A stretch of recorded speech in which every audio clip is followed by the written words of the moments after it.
قبل المشرق والمغرب.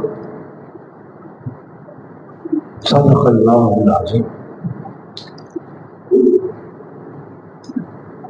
بعض اوقات کچھ واقعات ایسے جنم لیتے ہیں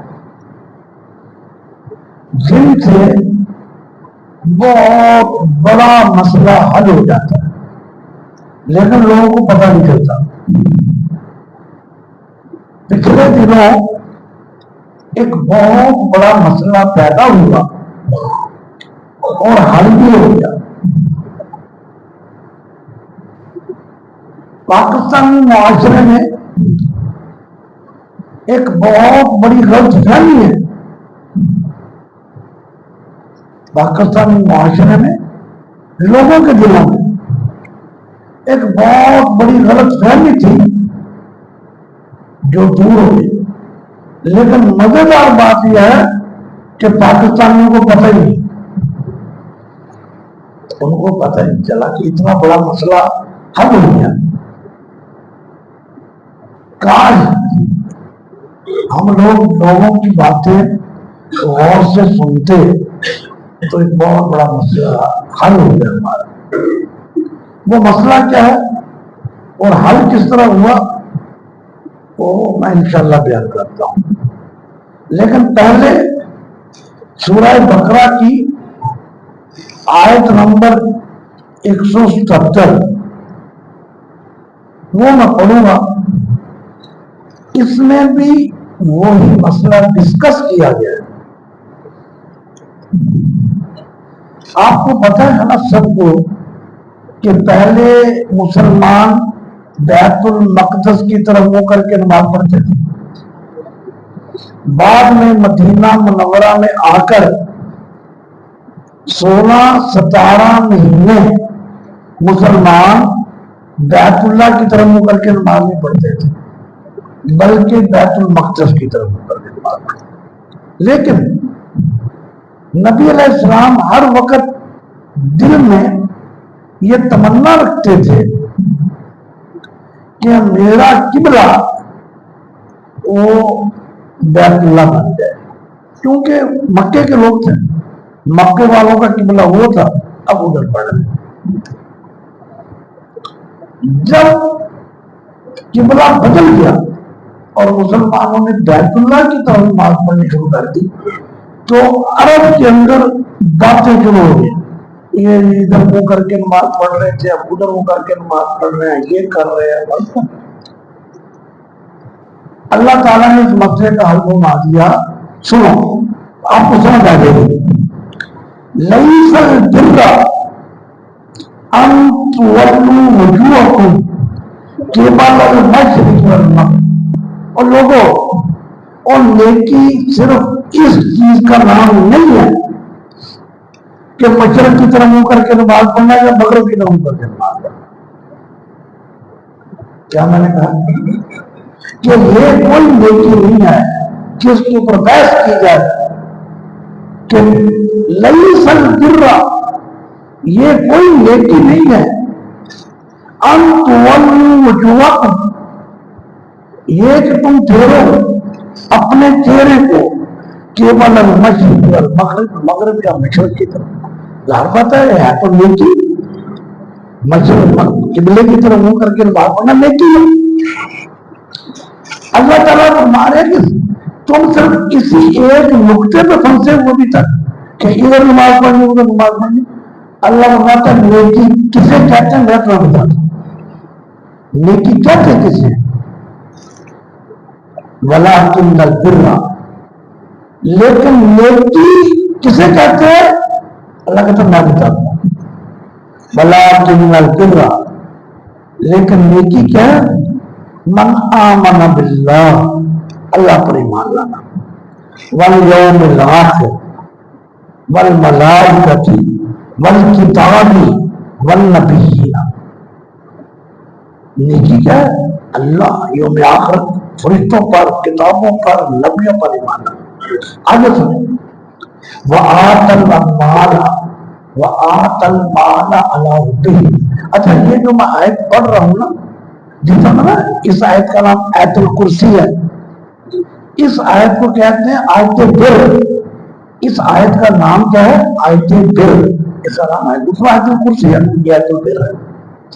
اللہ تعالیٰ فرماتا ہے وَآتَ الْمَالَ عَلَىٰ حُبِّهِ، اور اللہ کی محبت میں مال خرچ کیا ذوی القربہ، قریبی رشتہ داروں پر، یتیموں پر، مساکین پر، مسافروں پر، والسائلین، مانگنے والوں پر، وفی الرقاب، اور گردن چھڑانے پر.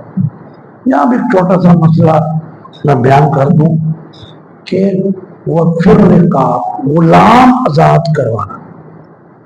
غلام، اب کوئی آدمی کہہ سکتا ہے کہ اس آیت کے اس حصے پر عمل کس طرح ہوگا؟ اب تو دنیا میں غلام ہے ہی، غلام اور لونڈیاں تو ہے ہی، تو اللہ تعالیٰ غلام آزاد کرو. تو میں نے جو اپنے اساتذہ کرام سے سیکھا ہے، انہوں نے کہا کہ آج کے دور میں اگر کوئی آدمی آپ کے علم میں بے گناہ جیل میں پڑا ہوا ہے، آپ کے علم میں وہ بے گناہ جیل میں پڑا ہے، تو اس کو پیسے دے کے رہا کروا لو، یہ بھی گردن چھڑانے کے معنی میں آ جائے گا. ورنہ آج کل اس آیت پہ عمل نہیں ہو سکتا، کیونکہ غلام تو ہے ہی. اللہ کہتا غلام آزاد کرو، گردن کو آزاد کرو. تو یہ کہتے ہیں کہ اگر جیل میں کوئی بے گناہ پڑا ہے تو آپ کے علم میں کہ اگر اس کا 1 لاکھ روپیہ یا 2 لاکھ روپیہ دے دیا جائے تو وہ جیل سے رہا ہو جائے گا، تو اس کو رہا کر دینا. بلکہ بے گناہ بھی نہ کہیں، اگر کوئی گناہ گار بھی پڑا ہے کہ اس نے کسی سے قرضہ لیا، دے نہیں سکا، اور واقعہ اس کے پاس پیسے ہے ہی نہیں دینے، قرضہ دیا تھا، چیک دیا تھا، اور آپ کو پتا ہے کہ یہ بندہ ٹھیک ہے، اب یہ غلطی سے پھنس گیا ہے اور اس کے پاس جیل سے نکلنے کا کوئی راستہ نہیں ہے، یہ مستحق ہے، اگر اس کو بھی جیل سے رہا کرا دیا جائے تو یہ بھی پھر رکاب کے اندر آ جائے گا. یہ بات جو مجرم کسی مجرم کو نہ نکالے، اس کو سب پوری پہنچنے دیں، پھر یہاں ہوئی آ جاتا نا مستحق. جب یہ تو خیر آگے سنیں نیکی کیا ہے. وَأَقَامَ الصَّلَاةَ وَآتَ الزَّكَاةَ وَالْمُوفُونَ بِعَهْدِهِمْ إِذَا عَاهَدُوا، وعدہ پورا کرنے والے سچے لوگ، وَالصَّابِرِينَ، صبر کرنے والے، فِي الْبَأْسَاءِ، جنگ میں، وَالضَّرَّاءِ، بیماری میں، وَحِينَ الْبَأْسِ، پریشانی میں. أُولَٰئِكَ الَّذِينَ صَدَقُوا، یہ کام کرنے والے سچے لوگ ہیں. وَأُولَٰئِكَ هُمُ الْمُتَّقُونَ، اور یہی لوگ متقی. اب اس کو پتہ چل گیا کہ نیکی کس چیز کا نام ہے. اب آتے ہیں، میں اس چیز کی طرف لانا چاہتا ہوں جو مسئلہ آج میں بیان کرنا چاہتا ہوں. آپ حضرات نے سنا ہوگا، جو لوگ سوشل میڈیا پر ہیں، کہ ڈاکٹر ذاکر نائک سے ایک لڑکی سوال کرتی ہے کہ میں قبائلی علاقے سے تعلق رکھتی ہوں، ہمارے مرد داڑیاں رکھی ہوئی، انہوں نے پگڑیاں باندھی ہیں، نماز پڑھتے ہیں، روزہ رکھتے ہیں، لیکن لڑکوں کے ساتھ بدکاری کرتے ہیں. ہمارا معاشرہ اسلامی ہے، وہ کہتی، اور یہ کرتے ہیں، سمگلنگ کرتے ہیں، یہ کرتے ہیں، چرچ بیچتے ہیں. تو ڈاکٹر ذاکر نائک نے کہا بی بی توبہ کرو، تم نے یہ کیوں کہا کہ ہمارا معاشرہ اسلامی ہے؟ اصل میں اس عورت کے ذہن میں ہماری طرح یہ ڈال دیا گیا کہ جو لوگ نماز پڑھتے ہیں، روزہ رکھتے ہیں، یہ دیندار ہے. اس کو غلطی یہاں سے لگی نا. وہ کہتی کہ ہمارے گھروں میں دیندار، ہمارا ایک اسلامی معاشرہ ہے، اور ہمارے مرد یہ بھی کرتے ہیں، نمازیں پڑھتے ہیں، داڑھی رکھتی ہے، روزے رکھتے ہیں، قرآن پڑھتے ہیں، حج کرتے ہیں، لیکن سمگلنگ کرتے ہیں، چرچ بیچتے ہیں، لڑکوں کے ساتھ بدکاری کرتے ہیں. یہ اس لڑکی کا سوال تھا. تو ڈاکٹر صاحب نے اس کا جواب یہ دیا، بی بی تم یہ نہ کہو کہ ہمارا معاشرہ اسلامی معاشرہ ہے۔ تو سب سے پہلی بات یہ ثابت ہوئی کہ اگر کسی خاندان کے لوگ یا کوئی لوگ داڑھی رکھی ہے، نماز پڑھتے ہیں، روزہ رکھتے ہیں، تو وہ اپنے آپ کو دیندار نہ سمجھے، دیندار نہ سمجھے۔ لیکن اگر اس کا لڑکوں ان کا بدکاری کرتے ہیں، چرس بیچتے ہیں اور وعدے کی پابندی بھی کرتے ہیں، جھوٹ بولتے ہیں، فراڈ کرتے ہیں، تو وہ آئندہ کے بعد یہ نہ کہیں کہ میں دیندار ہوں، میں دیندار ہوں۔ بلکہ بڑی مزیدار ایک واقعہ ہوا، یہاں ہماری مسجد میں ایک نمازی ہوتے تھے، افضل بیگ صاحب، آپ جانتے ہیں وہ جو ادھر تھے، وہ ایک دفعہ میرے پاس آئے، مجھے کہنے لگے کہ بچیوں کا رشتہ کرنا ہے، کوئی بندے کو رشتہ کروا رہے۔ تو میں نے پوچھا کہ کیسا رشتہ چاہیے؟ تو کہتے میری بچیاں مدرسے سے پڑھی ہیں، قرآن پڑھی ہیں، ترجمہ پڑھی ہیں۔ تو میں نے کہا کہ کوئی عالم دین چاہیے، مولوی چاہیے؟ دوبارہ سنیں، تو میں نے ان سے کہا کہ آپ کی بچی کیونکہ دین پڑھی ہے تو کیا مولوی چاہیے؟ اچھا، میں نے ان سے پوچھا آپ یہ چاہتے ہیں کہ کوئی عالم یا دیندار ہے، عالم یا مولوی چاہیے؟ کہتے نہیں۔ میں نے کہا یہ کیا ہوا؟ آپ ایک طرف کہہ رہے ہیں میری بچی دین پڑھی ہے، تو کہتے ہیں مجھے دیندار چاہیے، عالم نہیں چاہیے۔ دوبارہ سن لیں مستوار اس کا، دوبارہ سن لیں اس کا، وہ کیا کہنے لگے؟ مجھے دیندار چاہیے، عالم شرط نہیں ہے۔ کئی عالم ہیں لیکن دیندار نہیں ہے، کتنے لوگ تاجر ہیں لیکن دیندار ہیں۔ فرق سمجھیں، بات سمجھ گئے؟ کئی لوگ عالم ہیں لیکن دیندار نہیں ہیں، اور کئی لوگ عالم نہیں ہیں مگر ان کے گھروں میں دین ہے، خود بھی دین ہے۔ اب آتے ہیں بات کو آگے لے جاتے ہیں، بات کو آگے لے جاتے ہیں۔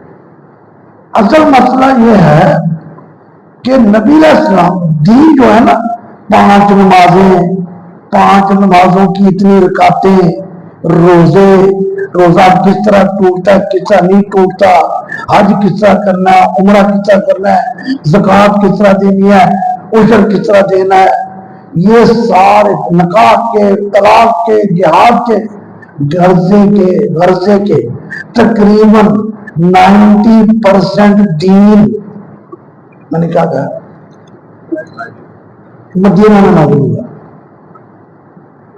90% دین مدینہ، جبکہ مدینہ میں نبی علیہ السلام 10 سال رہے،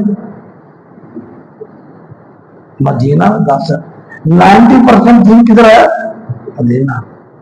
نماز کے احکام، روزے کے احکام، عمرے کے احکام، نکاح کے، طلاق کے، جہاد کے، یہ تجارت کے، عشر کے، یہ سارے مدینہ میں ہے۔ اب 13 سال نبی علیہ السلام نے نبوت کے 13 سال، ویسے تو 53 سال رہے نا حضور مکہ مکرمہ میں 53 سال رہے، 40 سال کی عمر میں آپ کو نبوت ملی، تو 13 سال نبوت کے آپ مکہ مکرمہ میں رہے۔ اب سوال پیدا ہوتا ہے، جو لوگ دیندار ہیں یا دیندار اپنے آپ کو سمجھتے ہیں، کہ 13 سال کے لوگ کیا کرتے رہے؟ 13 سال نبی اللہ سے کیا کرتے ہیں؟ 13 سال صرف لوگوں کی اخلاقی تربیت کرتے رہے، اور 2 مسئلے، 3 مسئلے تھے، 3 مسئلے تھے، توحید، رسالت، آخرت۔ اور چنانچہ آپ کے علم میں ہے یہ صورتیں زیادہ مکہ میں نازل ہوئی، صورتیں زیادہ مکی صورتوں کی تعداد زیادہ ہے۔ اچھا، اور مکی اور مدنی صورتوں کی پہچان بھی یہی ہے کہ مکہ کی صورتوں میں توحید، رسالت اور آخرت بیان کیا. اور جو مدنی صورت ہے سورہ بقرہ ہے، نساء ہے، آل عمران ہے، سورہ مائدہ، یہ جو لمبی لمبی صورت ہے، بقرہ، نساء، آل عمران، مائدہ، سورہ انفال، سورہ توبہ، یہ ساری مدینہ میں نازل ہوئی، مدینہ منورہ. اب 13 سال نبی علیہ السلام عقیدہ، توحید، آخرت اور رسالت اور اخلاقیات کا درس دیتے رہے. تو گویا ہماری زندگیوں میں اصل چیز توحید، رسالت، آخرت اور اخلاقیات ہے. باقی کے مسائل میں یہ نہیں کہہ رہا کہ نماز کی اہمیت یا روزے کی اہمیت نہیں، یہ ہے عبادات. اور ایک بات اور سمجھ لیں، میں آپ کو ایک حدیث سناؤں گا اور آپ نے علماء سے سنی ہوگی. اس کے اندر ایک بہت بڑی کنفیوژن کو کیا کہتے ہیں اردو میں، کیا کہتے ہیں، مخمصہ. اس میں ایک بڑا بڑا مخمصہ ہے. تو میں نے کہا کہ مسئلے بھی حل کر دینا چلتے چلتے. بتائیے آپ لوگوں نے یہ حدیث سنی ہوگی کہ نبی علیہ السلام کے پاس ایک آدمی آیا، کہتے مجھے دین سکھائیں. حضور نے فرمایا کلمہ پڑھو، نماز پڑھو، روزہ رکھو، حج کرو، سکھا دو. وہ کہتا ٹھیک. وہ چلا گیا. کہتا اللہ کی قسم، نہ میں نے ان میں زیادہ کرنا نہ ان میں کمی کرنی. جب چلا گیا حضور کہتا صحابیوں، کوئی جنتی دیکھنا تو اس کو دیکھ لو، کوئی جنتی دیکھنا چاہتے اس کو دیکھ لو. ان سادہ کا اس میں تو اخلاقیات کی بات ہی کوئی تھی. اب جس میں ہم کہہ رہے ہیں بھائی سچ بولنا، جھوٹ نہ بولنا، یہ کرنا، وہ کرنا، یہ کرنا، وہ کرنا، اس میں تو بات ہی کوئی نہیں. آئیے یہ مطلب بھی قرآن سے حل کر دیتے. قرآن میں ایک آیت ہے جس نے بتایا ہے کہ کچھ چیزیں دین کی ایسی ہیں، وَنَفْسِ وَمَا سَوَّاهَا فَأَلْهَمَهَا فُجُورَهَا وَتَقْوَاهَا. اللہ تعالیٰ نے ہر انسان کے دل میں نیکی اور بدی کا تصور اللہ نے رکھ دیا. اخلاقیات کا تصور. دنیا کا کوئی معاشرہ جس میں انسانیت زندہ ہو وہ ظلم کو پسند نہیں کرتا. کوئی بھی پوری دنیا میں چلے، حتیٰ کہ جو لوگ جنہوں نے میٹرک کیا ہے وہ جانتے ہیں کہ مکہ میں کفر کے باوجود ایک معاہدہ ہوا تھا حلف الفضول. کفر کے زمانے میں حضور ابھی بچے تھے، اس وقت چھوٹے تھے، مطلب جوان تھے. مکہ کے کافروں نے ایک معاہدہ کیا، اس کا نام رکھا حلف الفضول. اس کو فضول اس لیے کہتے ہیں کہ اس میں جو شامل تھے لوگ ان میں فضل نام بہت تھا، اس لیے فضل کہتے ہیں. اور بھی کی وجہ اس میں وہ کہتے ہیں کہ ہم غریبوں کی مدد کریں گے، مکہ سے ظلم کا خاتمہ کریں گے، اور یتیموں کا حق ان کو دلائیں گے، اور کافروں کی حفاظت کریں گے، مسافروں کی بات کریں گے. اب ان سے پوچھے یہ مکہ کے لوگ اسلامی تعلیمات کا یہ معاہدہ کیوں کر رہے ہیں؟ بلکہ یہ اتنا مبارک معاہدہ تھا، یہ اتنا مبارک. حضور صلی اللہ علیہ وسلم نے فرمایا آج بھی اگر کوئی مجھے حلف الفضول کی طرف بلائے اور معاہدہ کرے تو میں نبی ہونے کے باوجود اس معاہدے میں شامل ہو جاؤں. تو غلط فہمی دور کرنی چاہیے کہ یہ مولوی صاحب نجیب اللہ جمعہ پڑھاتے ہیں یہ دیندار نہ.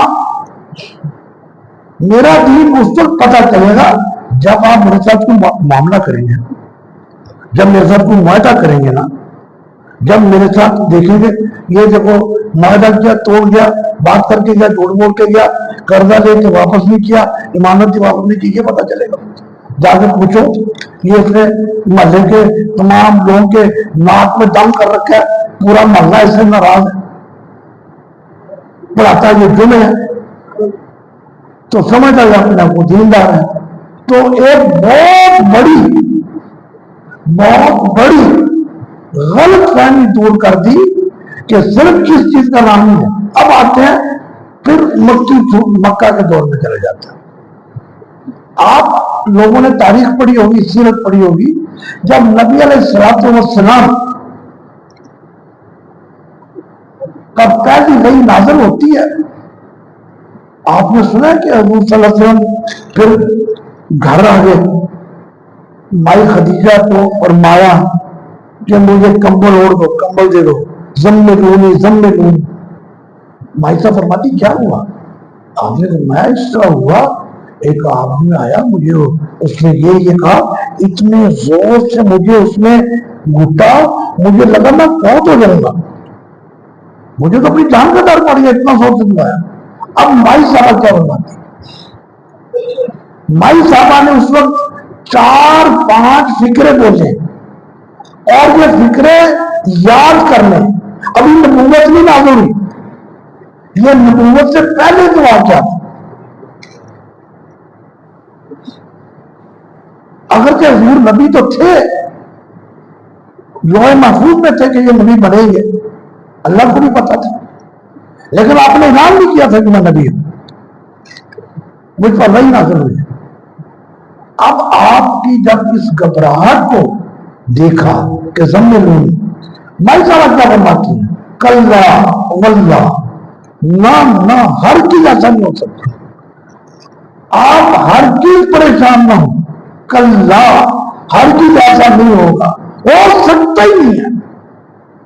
واللہ لا یخزیک اللہ, اللہ کبھی آپ کو پریشان نہیں ہونے دے گا, کبھی نہیں پریشان ہوگا. اتنے پکے الفاظ حضرت خدیجہ نے قسم کھا کے کیوں کہہ دیے؟ حضرت خدیجہ نے قسم کہی, کلا واللہ, کلا کا مطلب ہرگز نہیں, واللہ کا مطلب اللہ کی قسم, لا یخزیک اللہ. کیوں؟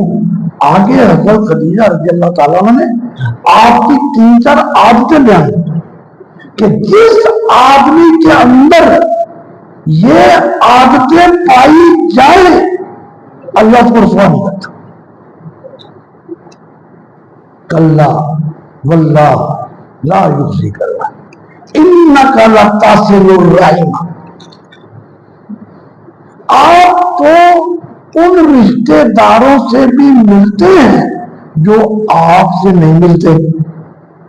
جو رشتے دار آپ سے کٹ جاتے ہیں تو آپ ان سے بھی جا کے ملتے. انک لتصل, آپ رشتے داریوں کو ملاتے ہیں, صلہ رحمی کرتے ہیں.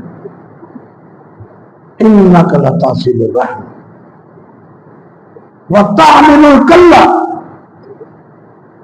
آپ لوگوں کے بوجھ اٹھاتے ہیں, لوگوں کے بوجھ اٹھاتے ہیں.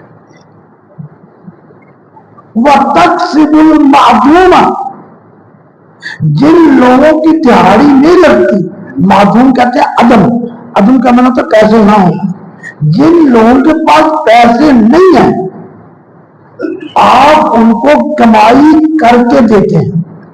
تکسیبو, کسب کا معنی تھا کمائی کرنا. آپ کو جن کے پاس کچھ نہیں ہے ان کو پیسے کما کے دیتے ہیں. وتقری الضیف, آپ مہمانوں کی عزت کرتے ہیں. اب ذرا دوبارہ سن لیں, تصدق الحدیث کے الفاظ بھی آتے ہیں. آپ تو ہمیشہ سچ بولنے والے ہیں, صلہ رحمی کرنے والے ہیں, مہمانوں کی عزت کرنے والے ہیں, اور جو لوگوں کے بوجھ اٹھانے والے ہیں, معدوم کو کما کے دینے والے ہیں. جس آدمی کے اندر یہ عادتیں ہوں,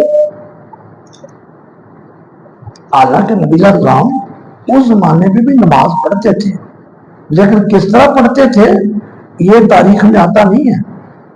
بات کہتے ہیں کہ 2 رکعت پڑھتے تھے. حضور حج بھی کرتے تھے.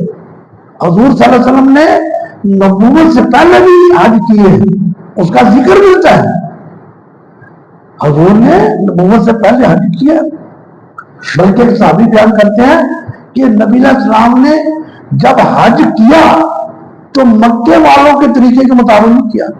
مکہ والے لوگ جب حج کرتے تھے تو عرفات کے میدان میں نہیں جاتے تھے. جو قریش تھے نا، جو حضور کا خاندان تھا، جب یہ حج کرتا تھا یہ مزدلفہ میں رہتا تھا، عرفات میں نہیں جاتا تھا. ایک صحابی جو اس وقت مسلمان نہیں تھے وہ کہتے ہیں کہ میں نے محمد صلی اللہ علیہ وسلم کو دیکھا، انہوں نے حج کیا تو میں نے ان کو عرفات کے میدان میں دیکھا تھا. وہ کہتے ہیں میں نے نبی علیہ السلام کو عرفات، میں بڑا حیران ہوا کہ قریش کو عرفات مزدلفہ میں رہتے ہیں. عام باقی عرب کے لوگ جتنا باقی پورا عرب عرفات جاتا تھا، یہ مکہ کے قریشی جو ہیں یہ مزدلفہ میں رہتے تھے. تو وہ صحابی کہتے ہیں کہ میں بڑا حیران ہوا، یعنی یہ قریشی نوجوان ہے یہ عرفات کے میدان میں حج کر رہا ہے. اچھا اب باتیں یہ ہیں کہ روزے بھی تھے، روزے رکھتے تھے. کتب علیکم الصیام کما کتب علی الذین من قبلکم لعلکم تتقون. اب دوبارہ بات کو پیچھے لے جاتے ہیں کہ حضور آپ نے سنا ہوگا حضور غار حرا میں چلے جاتے تھے، عبادت کرتے تھے. یہ سنی ہے نا بات. اچھا عبادت کرتے، حج کا میں نے بتا دیا. اچھا اب سوال یہ پیدا ہوتا ہے کہ حضرت عائشہ صدیقہ کو یہ فرمانا چاہیے تھا آپ تو 20 دن غار حرا میں عبادت کرتے رہتے ہیں، نمازیں پڑھتے رہتے ہیں، آپ حج کرتے ہیں، آپ کو اللہ رسوا نہیں کرے گا. ان میں سے ایک چیز کا نام بھی نہیں دیا، ان میں سے ایک چیز. اور میری بات سمجھ رہے ہیں کہ کچھ سمجھ رہے ہیں تو 2-4 آدمی تو سمجھ جائیں گے نا کہ عبادت کا، بندگی کا، دینداری کا تصور. جی فرمائیں.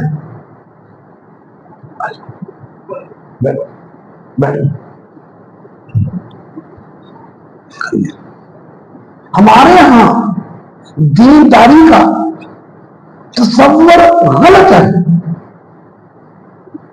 دینداری کا تصور غلط. یہ میں نے بتایا کیا، یہ ڈاکٹر ذاکر نائک سے سوال ہوا ایک عورت نے کہ میں ایک اسلامی معاشرے سے آئی ہوں. اس بیچاری کو پتہ نہیں کہ اسلامی معاشرہ ہوتا کیا، وہ سمجھتی داڑھی رکھ لی، نماز پڑھ لی، آج کل یہ اسلامی معاشرہ بن گیا. وہ اس کو ہی سمجھتی تھی اسلامی معاشرہ کہ دیکھو جی اسلامی معاشرے میں یہ ہو رہا ہے. تو اس نے بتایا بی بی پہلے تو اپنا سوال درست کرو، یہ نہ کہو کہ میں اسلامی معاشرے میں رہتی ہوں. تو ایک بہت بڑی کنفیوژن اور مخمصہ وہ حل ہو گیا. کاش پاکستانی معاشرے کو پتہ چل جائے کہ اصل دین کے اندر نماز، روزہ، حج، زکات کے ساتھ ساتھ کچھ اور کام بھی ہیں. اگر یہاں میں جمعہ پڑھا رہا ہوں، میرا بھائی کھڑا ہو کے کہہ دے بڑا بھائی نجیب اللہ تارک نے میرے پیسے مارے ہوئے، یہ میرا 2 لاکھ روپے مار کے بیٹھا ہے، بتائیں میرے جمعے کا وجہ کچھ بھی نہیں. یہ میرے ساتھ اس نے وعدہ کیا تھا، وعدہ مکر گیا، میرے ساتھ وعدہ کرنے چھوڑ دیا. یہ میرے ساتھ جھوٹ بول کے آیا. تو یہ تو دینداری نہیں ہے. دین ایک بہت اعلیٰ رفع چیز کا نام ہے. اللہ میرے اور آپ کے اندر حقیقی دین پیدا کر دے. واخر دعوانا الحمدللہ رب العالمین.